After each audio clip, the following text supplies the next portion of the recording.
I have been spending a lot of time on Zoom over the past year. Maybe you have too. So I got a question for you. What does it really mean to actually be present to someone?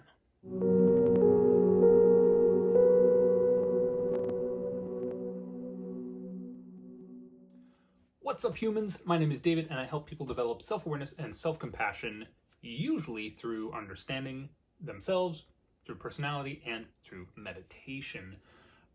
And today is another Blue Chair Talk. This is the 7th one, maybe, I think. Counting, right? Very exciting. I've got at least 5, maybe 6 more to go. It's very expansive. There's a lot to say here. So this week is really another of those sort of like part 2 to the previous week. And last week we talked about generic versus anew.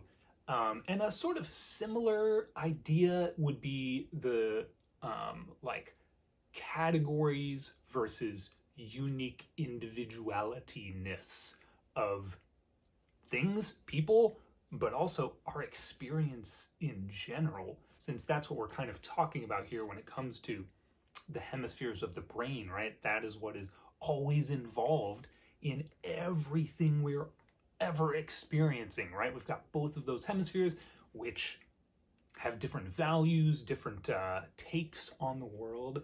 They essentially bring to life very different perspectives on the world and us and everything we're experiencing. So this week is sort of, part 2 from last week's like categories versus uniqueness. And I asked, what does it mean to really be present to someone? Or even really to something, which I'm sure sounds funny, because what we think of when we say, or if someone says like, hey, I know you're here, but I feel like you're not really fully present, right? That's sort of a relationship type thing. And then when we are talking about inanimate objects, like me and this favorite coffee mug of mine, is it possible even for me to be present to the coffee mug? That sounds funny, right? But maybe sort of.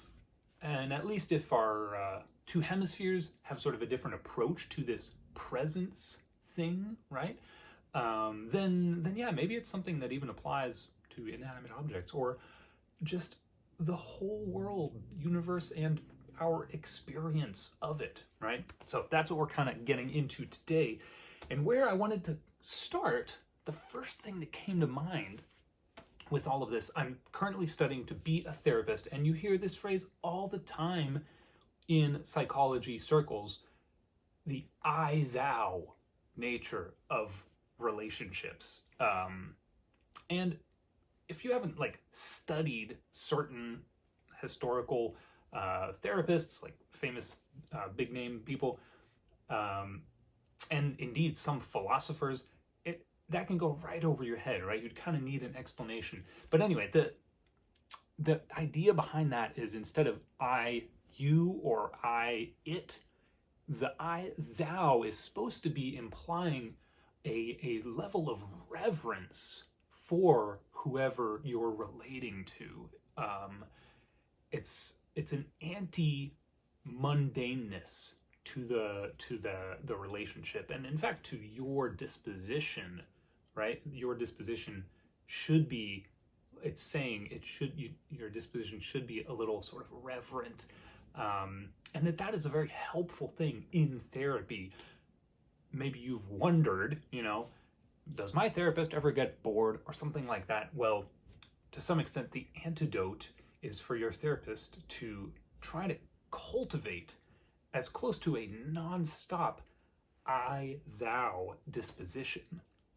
And this is this question of presence. And so, probably it will be no surprise that your right hemisphere, the big picture hemisphere, is the more, really, in most ways, relational one, and it is always in touch with the present moment, what is right now, what is coming into being in this very moment. And so that's really the one that does this really gorgeous, rich, deep, imminent presencing stuff. And by contrast, your left hemisphere, which is the more narrow, very detailed, and all about grasping and control, that hemisphere is awesome at representing things. And that's really kind of where all of our representations, our concepts, and our categories are operating, is in the left hemisphere. And as I took a good amount of time to explain last week, that's crucial. That's so important, right? If we didn't have the ability to make concepts, make categories, to have mental representations of things, we would have a really hard time in life. Goodness gracious. And something that I thought was just perfect, I was reading up a little bit this week in The Master and His Emissary, and I came across a quote from the philosopher Kant, and it goes like this: "Concepts without intuition are empty, and intuitions without concepts are blind."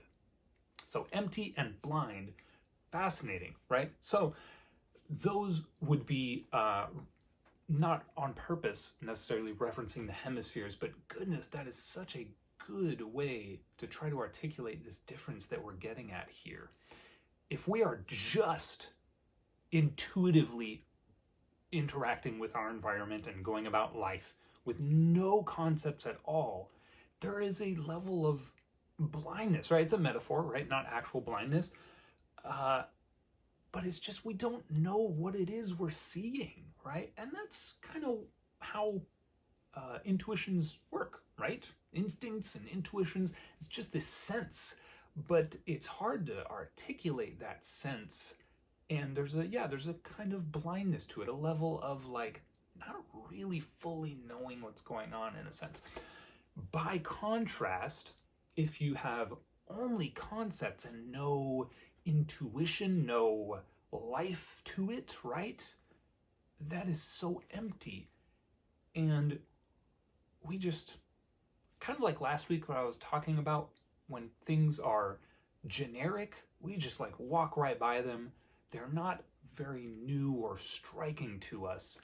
And that's kind of what, well, Zoom is like, right? It's like, thank goodness for Zoom this past year, but yeah, a little empty.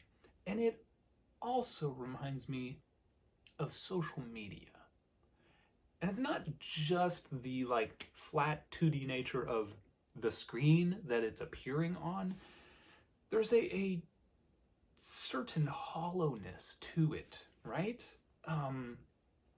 It's not real life being present to you, and then you are in turn are not really often present to the social media, these pictures.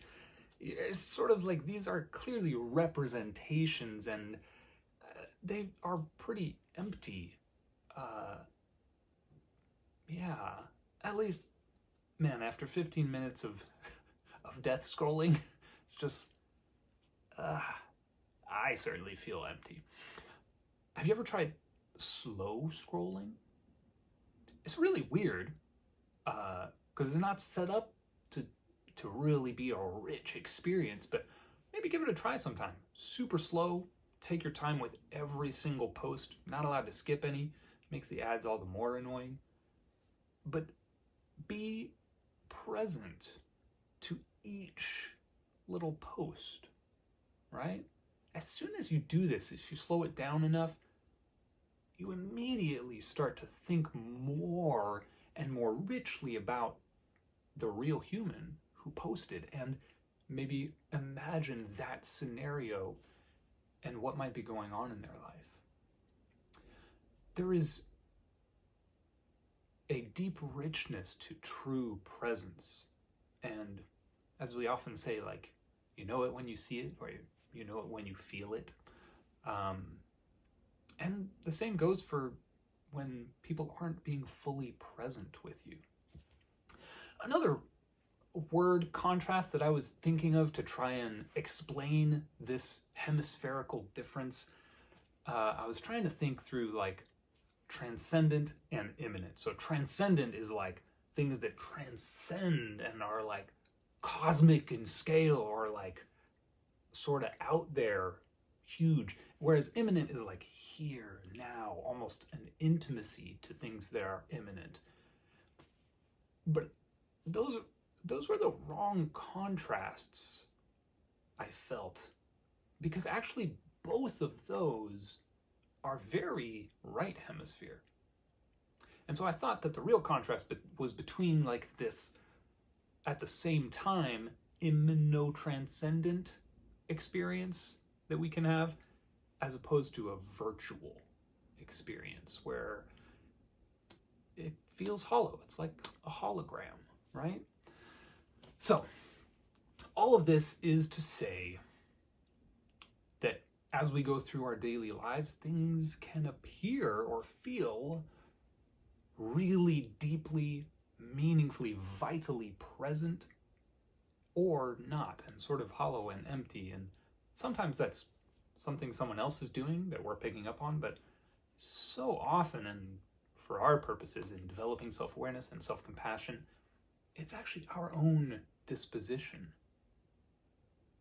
We can cultivate a way of being where things aren't virtual or just pragmatic and practical. There's a depth to them where it takes some time to become fully present. And one perfect example of this is, of course, in meditation. So wherever you are, I welcome you to take a few deep breaths as you settle in here.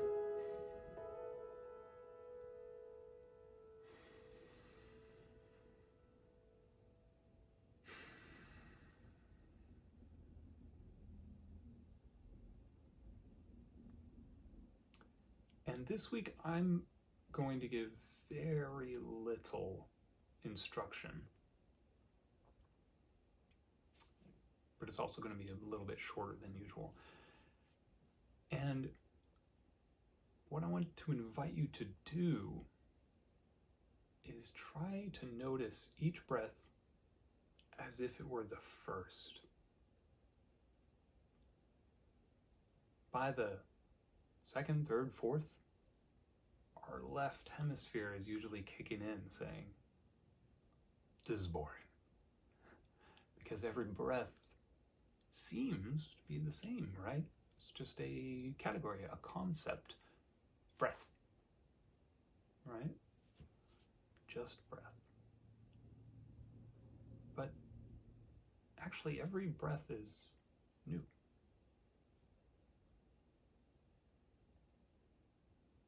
Every single moment is new.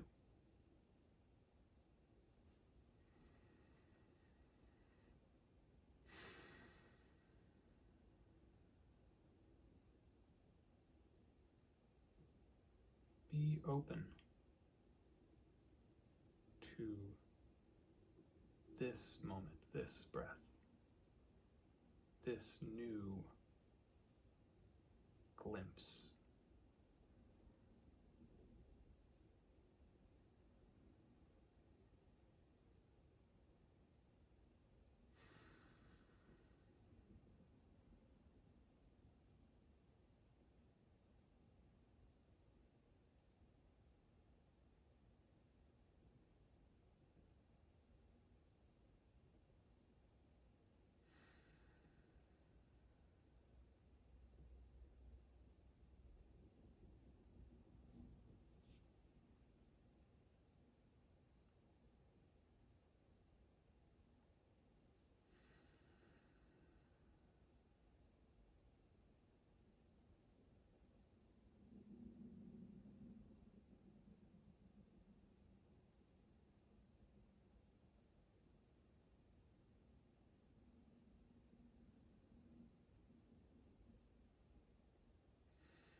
distractions can certainly be frustrating, but each time you realize that you've become distracted from the breath, it is a great opportunity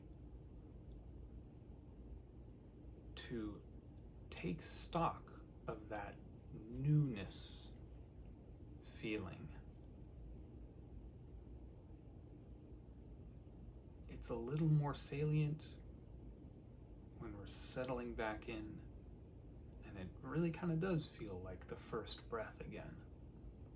And just notice that newness. What is so new? What is different about it?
As we wrap up for today, of course, the invitation this week is for you to try and notice that any moment can have this newness, this immunotranscendent quality to it. What it takes is just presence. Be where you are. All of the thoughts that take us out of the present moment, those are all concepts. Those are all virtual, you know? They're ideas that we have about the past, the future, philosophy, government, whatever that you're thinking about. Here, now, there is just I, thou.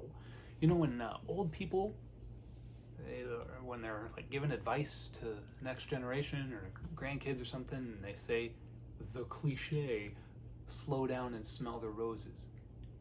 They're right. Not about roses, about enjoying life. It takes being present to just slow down, be with what is, and recognize that it's not generic. It is anew. Every moment is in fact unique and celebratable, enjoyable. Anyway, so that's the invitation for this week. Try to notice that in your life. And we will hang out again in a week's time for another Blue Chair Talk. Thanks for joining me. If this was fun or enjoyable or interesting, share this with your people, and they too can know things anew and fresh like this. All right. Until then, know your mind, love your life.